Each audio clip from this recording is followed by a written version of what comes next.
जय श्री कृष्ण, जय श्री राम, जय गौ माता, जय राधे श्याम। और आप सब कैसे हैं? आप देख रहे हैं हमारा तुलसी मंजरी यूट्यूब चैनल। और उस वीडियो में हम चर्चा कर रहे हैं, यदि आपके आसपास कहीं वट का बरगद का पेड़ नहीं है तो फिर माताएं पूजा कैसे करें। इसको थोड़ा ठीक से सुन लीजिएगा और ये बहुत मतलब की बात है। पहले तो मैं आपको ये कहना चाहूँगा, अब के बार वट सावित्री का व्रत ज़्यादा विशेष है, क्योंकि सोमवार के दिन अमावस्या पड़ रही है, इसलिए ज़्यादा विशेष है।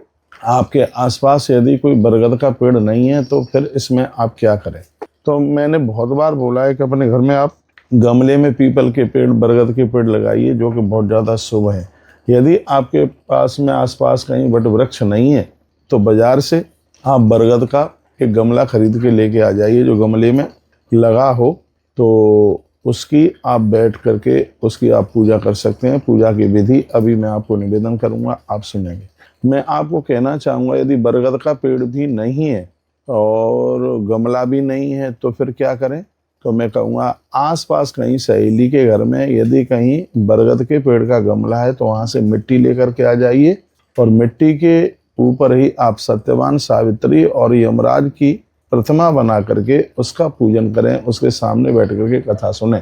तो इससे भी वट सावित्री व्रत कथा का पूरा फल प्राप्त हो जाता है। अब तीसरी बात मैं ये निवेदन करूँगा कि यदि गमला भी नहीं है, पेड़ भी नहीं है, मिट्टी भी नहीं है तो फिर क्या करें। तो फिर मैं निवेदन करना चाहूँगा, भविष्य पुराण में इसकी बड़ी महिमा का वर्णन किया गया और वहीं से मैं आपको निवेदन कर रहा हूँ।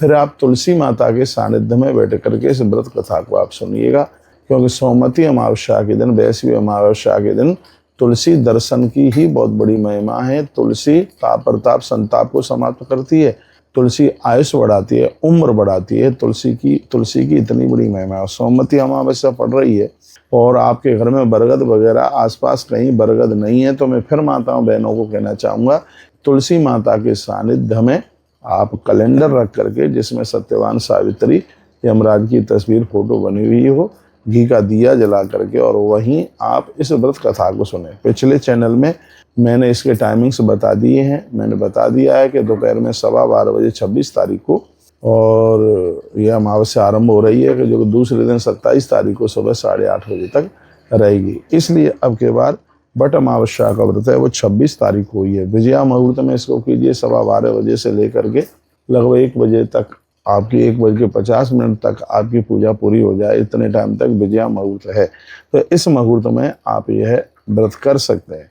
तो बरगद के अभाव में मैंने आपको यह बोला है कि इस तरीके से आप व्रत करें। अगली वीडियो में मैं ये भी बता रहा हूँ, जो नई शादियाँ हुई हैं, बहनें बेटियाँ पहली बार व्रत कर रही हैं, वो पूजा में क्या क्या सामान रखें।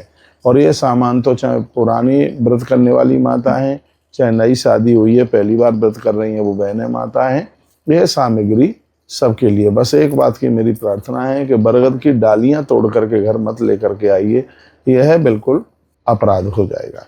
और देखो, ये सब चीज़ें भावना की हैं, इतना सब कुछ भी नहीं मिल पा रहा है तो आप अपने मोबाइल में बरगद के वृक्ष को सर्च करके उसको सामने रख करके, पूजा में भावना ही तो है, इस प्रकार से भी मेरी माताएं दिया जला करके बहनें इस व्रत को कर सकती हैं। बहुत बहुत धन्यवाद आपका। वीडियो आपने पूरा सुना है। ऐसे हमारे साथ जुड़े रहिए, नई नई अपडेट प्राप्त करते रहिए। अभी तपोवन न्यूज यूट्यूब चैनल पर हम व्रत की सामग्री की लिस्ट भेज रहे हैं कि इसमें सामग्री कौन कौन सी होनी चाहिए।